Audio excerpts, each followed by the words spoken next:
Hi, hello everyone. Welcome back to Tutorial Manual YouTube channel. Today I would like to share to you a tutorial on how to check any harmful apps in Google Play.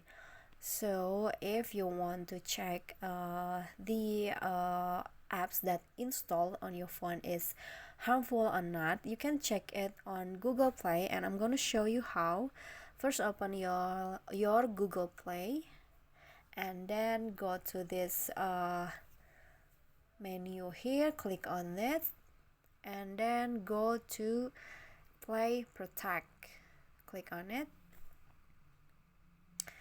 Here the apps or the Google Play will scan if there's any possible harmful apps on your phone, and you just need to wait. Okay, as you can see, there is no harmful apps found on my phone, but if you want to check again, you can click on this scan and then wait until the scanning progress is finished.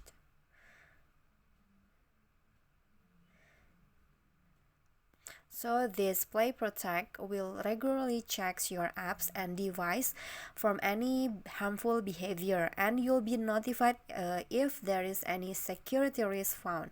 Okay, and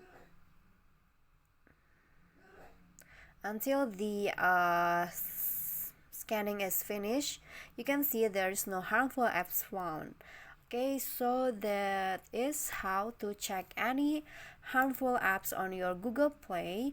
If you like the video, please give me a like and smash that subscribe button down there, and also don't forget to leave a comment. That's it from me today. See you guys next time.